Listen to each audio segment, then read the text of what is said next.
Perkenalkan, nama saya Sultan Afardan Supi dari Sekolah Vokasi Universitas Diponegoro dengan NIM 404031806.003 kelas D3 Elektro reguler.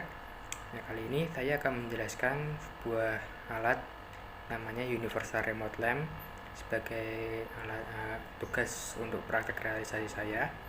Itu berikut seperti ini. Baik, kali ini saya akan menjelaskan sebuah alat untuk memenuhi tugas praktek realisasi saya bernama Universal Remote Lamp. Sesuai dengan namanya, Universal Remote Lamp ini alat untuk menghidupmatikan sebuah alat elektronik, baik itu dia kipas angin atau hair dryer atau alat-alat yang lainnya sendiri seperti lampu ini. Nah, untuk proyek kali ini saya akan menggunakan sebuah lampu untuk menghidupmatikannya menggunakan sebuah remote.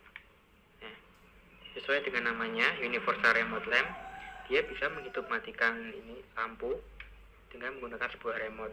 Tapi remote-nya bisa remote apa saja, mau remote TV, mau remote DVD player, mau remote AC, mau remote yang lain-lainnya. Asalkan remote itu sendiri memiliki sebuah sinar infrared transmitter ini yang akan memicu sebuah receiver ini, infrared receiver, yang akan kemudian menggerakkan atau menghidupkan lampu ini. Nah, untuk serinya ini sendiri di receiver ini atau infrared penerimaannya sendiri, serinya adalah TSOP 1838. Dia memiliki rentang frekuensi sekitar 25 kHz sampai 60 kHz. Nah, tentunya saja rentang itu tidak bisa kita lihat atau rasakan oleh manusia, karena manusia itu memiliki rentang frekuensi 20 sampai 20 kHz. Nah, contohnya saja ini sinar pada ini remote infrared ini. Tentunya saja kita tidak bisa lihat secara langsung, harus menggunakan alat bantu. Seperti saya merekam ini, saya menggunakan sebuah handphone untuk melihat sinar infrared yang ada pada remote ini sendiri. Ketika saya tekan, nah, terlihat kan lampunya yang hidup. Nah, ini menunjukkan bahwa sinar infrared dari transmitter ini frekuensinya itu tidak dapat kita lihat oleh mata kita sendiri, harus menggunakan alat bantu karena rentang frekuensinya sekitar 25 kHz sampai 60 kHz.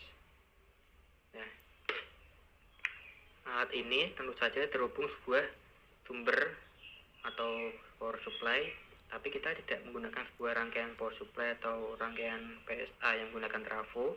Kita hanya menggunakan sebuah supply dari charger handphone, dimana charger handphone ini sendiri memiliki keluaran output sekitar 5 volt dengan arusnya 1000 mA. Nah, dengan supply ini sendiri sudah mampu menggerakkan rangkaian yang ada di dalam box ini sendiri. Nah, untuk outputnya itu sendiri kita hubungkan dengan sebuah kabel. Nah, kabel itu sendiri pun terhubung dengan sebuah lampu. Bisa, ini lampunya nggak harus lampu ini, bisa lampu LED atau lampu pijar dan lampu lain-lainnya. Nah, kemudian terhubung juga dengan fitting lampu. Nah, steker AC ya kita gunakannya. Kemudian nanti kita masukkan atau kita hubungkan ke kabel roll atau sumber AC. Ini pun juga kepala charger handphone ini akan kita hubungkan ke sumber AC yang ada di kabel roll itu. Nah, tentunya kita bisa lihat langsung rangkaian yang ada di dalam box ini.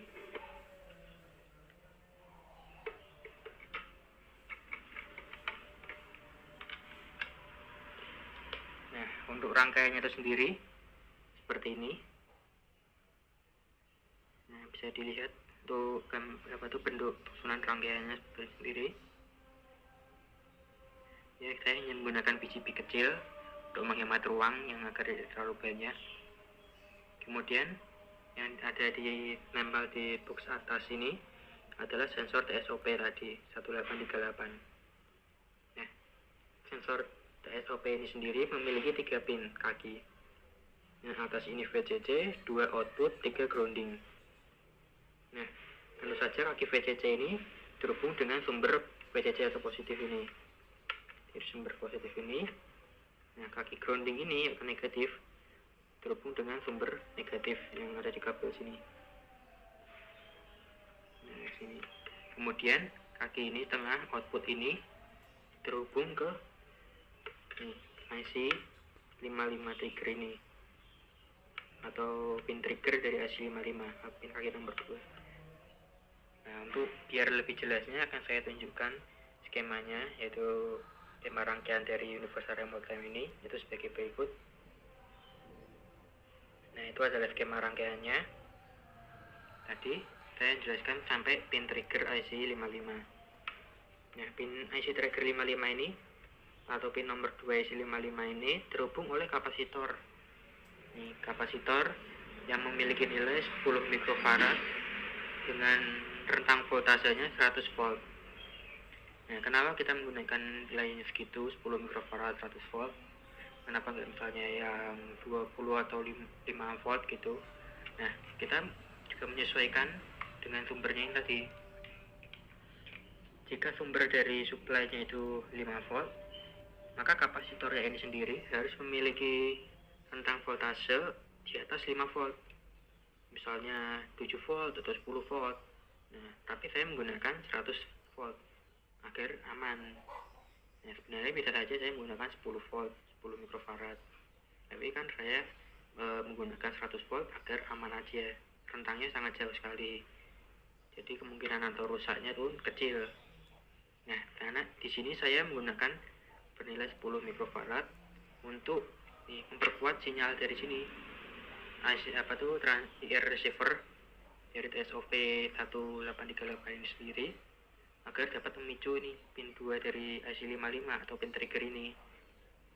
Nah, setelah berhasil dipicu, maka dia akan menghasilkan sebuah pulsa, atau pulsa keluaran. Nah, sini pun ada resistor. Resistor ini kurang lebih bernilai 1 kilo ohm dan terhubung oleh pin kaki IC 55 nomor 6 dan nomor 7. Nah, pin kaki nomor 7 itu namanya discharge, pin kaki nomor 6 itu threshold.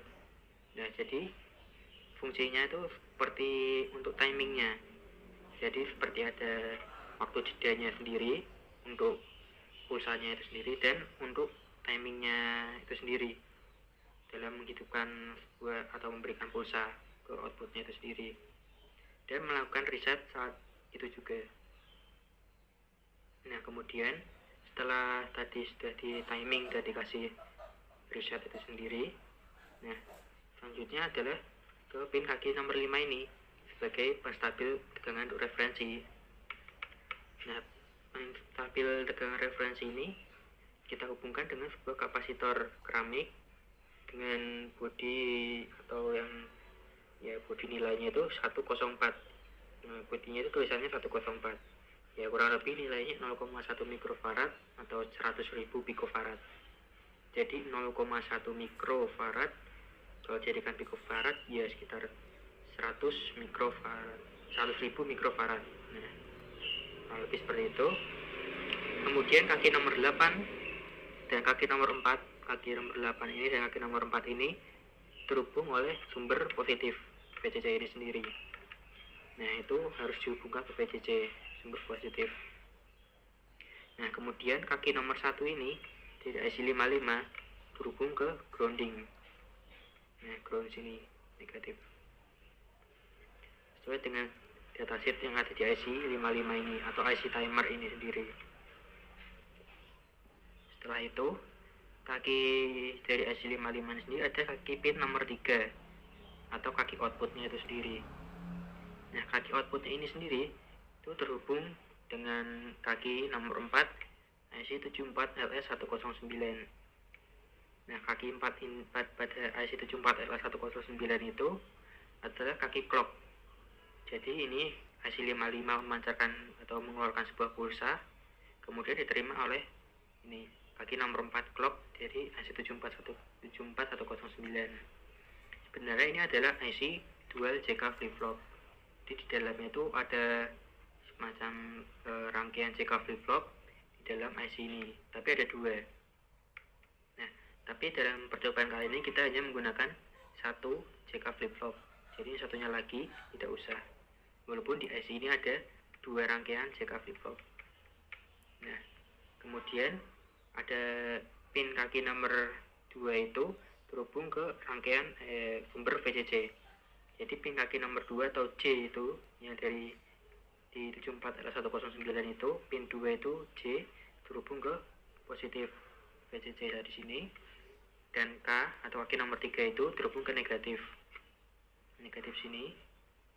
Nah, dan 4 tadi clock terhubung dengan kaki nomor 3 sini. Nah, ini jumper ya, hanya untuk menghubungkan saja, ini bukan komponen, hanya kabel penghubung aja jumper. Nah, jadi kenapa susun seperti itu? Itu fungsinya adalah untuk sebagai toggle. Jadi pada saat ada masukan dari IC timer AC55 ini ke pin kaki 4 ini clock, jadi 74109 ini, maka akan menghasilkan sebuah keluaran. Nah, keluarannya itu sendiri berada di pin nomor 7. Pin nomor 7 dari 74L109 itu terhubung dengan resistor bernilai 220 ohm yang kemudian terhubung dengan transistor BC547. Dia serinya adalah NPN. Nah, setelah terhubung dengan transistor ini, kaki kolektor ini transistor terhubung dengan relay. Nah, kaki emitornya terhubung dengan grounding. Nah, untuk relaynya itu sendiri kita menggunakan relay 6 volt DC, 7 ampere, 250 volt AC dengan satu lagi 12 ampere, 14 volt DC. Jadi dia tegangan terendah ini dari DC dia mampu mengontrol tegangan AC. Nah, di sini ada sebuah dioda, kalau bisa dilihat ya, agak kecil. Nah, ini bentuk kecil ini adalah dioda 1N4007. Fungsinya adalah untuk menghilangkan percikan bunga api dari relay ini sendiri. Jadi pada saat relay ini bergerak atau bekerja akan timbul bunga api. Nah, diredam oleh dioda ini. Walaupun bunga apinya itu tidak dapat kita lihat secara langsung, tapi sebenarnya ada pada saat pergerakan dari COM ke NO atau ke NC. Nah, tapi pada pergerakan itu kan timbul sedikit percikan bunga api. Nah, percikan bunga api itu diredam oleh dioda ini. Nah, kurang lebih seperti itu untuk penjelasan rangkaiannya. Nah, kali ini saya akan menunjukkan cara kerjanya. Ini kita tutup dulu.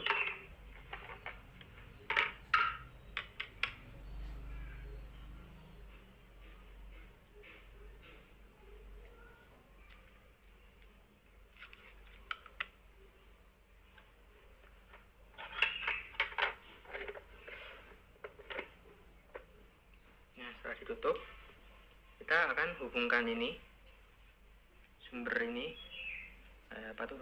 kepala charger ini ke sumber listrik.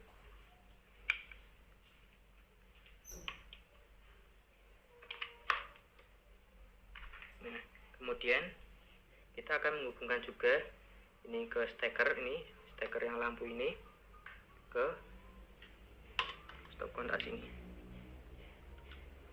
Ke kabel roll.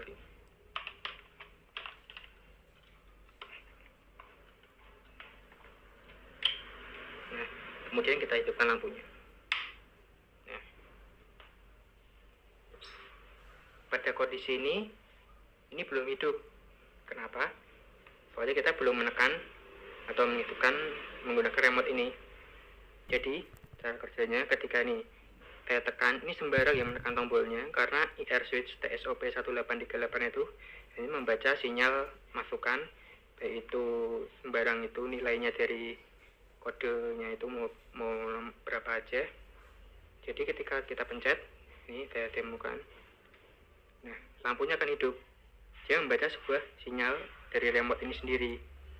Kemudian ditahan oleh namanya tadi IC timer itu sendiri memberikan perintah untuk memberikan sinyal masukan ke 74109 itu untuk menahan, karena sinyalnya itu belum dikeluarkan lagi dari remote ini untuk mematikan. Jadi ketika pencet lagi, nah lampunya akan mati. Nah, kemudian tadi IC55 itu memberikan perintah ke 74109 untuk mematikan lampu itu sendiri atau menonaktifkan relay itu sendiri. Nah, sekian yang dapat saya jelaskan mengenai cara kerja Universal Remote Lamp. Semoga bermanfaat ilmunya kedepannya. Terima kasih. Assalamualaikum warahmatullahi wabarakatuh.